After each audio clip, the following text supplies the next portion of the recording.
Hi everyone! So in today's video I wanted to share some of the things that I did to prepare for my MCAT retake. I believe that these things have helped me improve my MCAT score by 10 plus points. So if you want to know the things that I have done for my MCAT prep, then keep on watching.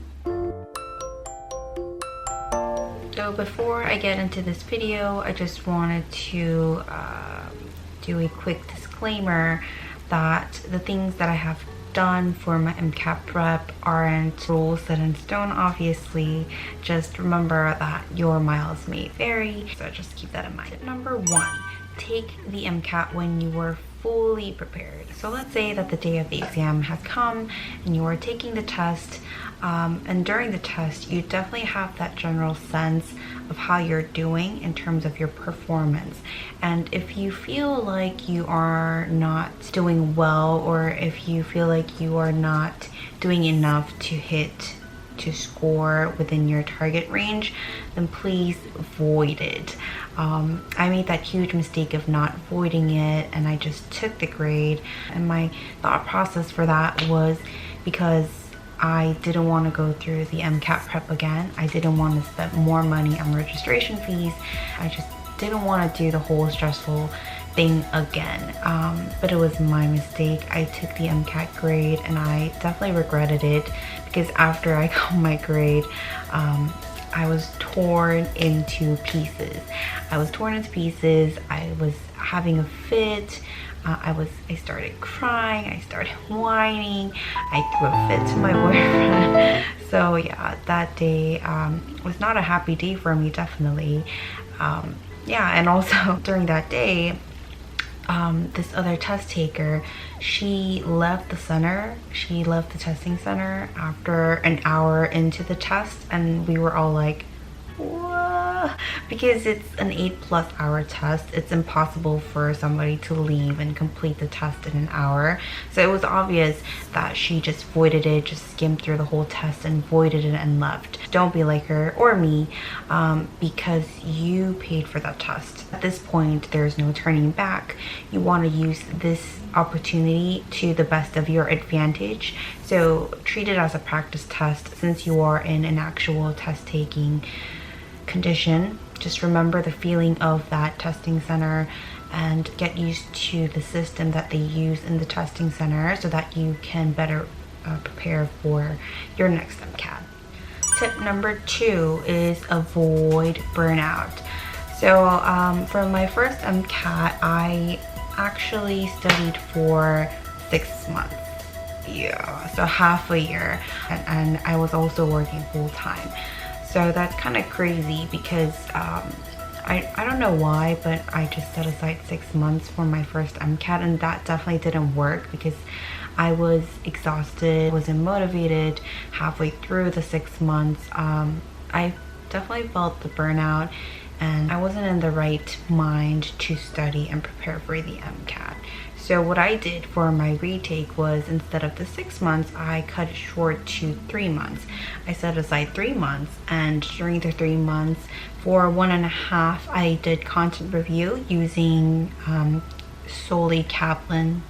Yeah, I think I only used Kaplan. And for the rest of the 1.5 month, I did the practice tests. The shorter time period for me helped me feel less of a burnout, and definitely helped me stay motivated, helped me stick to the study schedule for the MCAT. Tip number 3, utilize all the time you have. So I am one of those people who love to watch random YouTube videos and who love to be on social media right before I fall asleep. And for my retake, I tried to switch that routine by watching the Khan Academy content review videos on YouTube right before I fall asleep, because I read somewhere that if you watch content review materials or if you read any academic materials right before you sleep, it would help you have stronger encoding and help you recall those materials better. I watched Khan Academy videos, doubling the speed every day right before I fall asleep. And I definitely feel like the psych-soc videos were the most helpful in terms of helping me memorize the concepts and terms. I would highly recommend watching Khan Academy videos here on YouTube, and I will link their channel on the down bar, so check it out. Tip number 4, do lots and lots of practice tests. I did at least 10 full-length practice tests for my retake. I used different companies. I used AMC, I used Kaplan, I used Princeton Review. Yeah, those are the only companies that I can think of right now, but buying the practice test was one of the best investments I made for my DIY MCAT prep, because it definitely helped me feel comfortable with the test, and it really helped me have a good sense of the difficulty level of the questions, of the different sections. It definitely helped me have a good self-discipline in taking the practice test. How I utilized these practice tests was I would invest a whole day on taking the practice test, and the next day I would grade it and make notes on the questions that I got wrong or the questions that I found to be difficult, and did the whole review of the test. And the next day I would take another full-length practice test and do the same thing all over again. I feel like this definitely helped me understand my strengths and weaknesses in terms of MCAT questions. I feel like practice tests did help me a lot. Tip number 5, simulate the test day.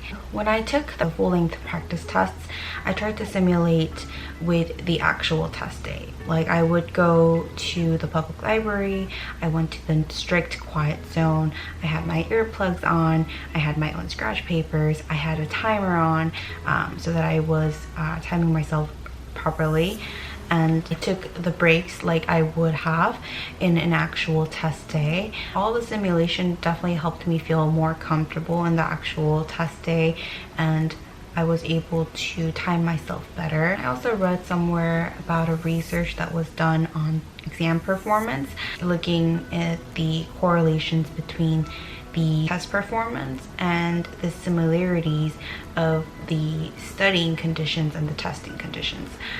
So for example, if a person usually studies with music on, that person would perform better on a test when there is music versus no music. So I tried to simulate the actual test day while practicing my full-length tests, so that I would feel more comfortable, and also psychologically I would feel more at home during the test day. Tip number 6. Now this is the final and I believe the most important tip of all, is to take care of your well-being.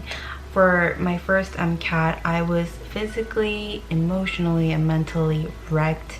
I was just not feeling well. I did not exercise. My stamina was all low. For my retake, I tried to flip that around. I tried to go to the gym every day, even though I am a person that has no business with working out. I am a lazy bum, yet I still try to push myself to go to the gym, try to work out more, and try to eat healthier so that I could feel better about myself. Definitely helped me build the stamina to study for 10+ hours per day, and also to prepare for that 8+ hour exam that I will be taking. I tried to motivate myself by trying to remind myself why I wanted to pursue medicine in the first place. I tried to push myself further, and I also thankfully had a good social network around me.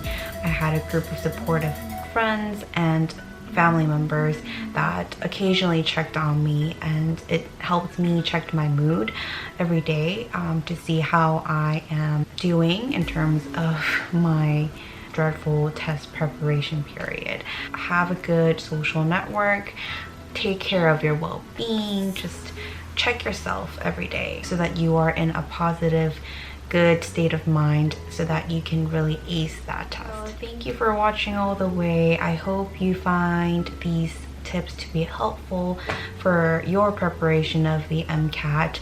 I know MCAT is a dreadful exam, but honestly, MCAT is just one aspect of your med school application. It does not reflect you as a whole. Yes, when I first got my MCAT score, that score that shall not be named, I was just torn to pieces again. I was sad. I felt like I had no chance in getting into medical school. But looking back, I feel like the MCAT was a whole journey for me. I definitely had that uphill battle. I tried to push myself and I was able to overcome my own weaknesses and was able to analyze my own shortcomings. So good luck, everybody. May the gods of MCAT ever be in your favor. Bye-bye.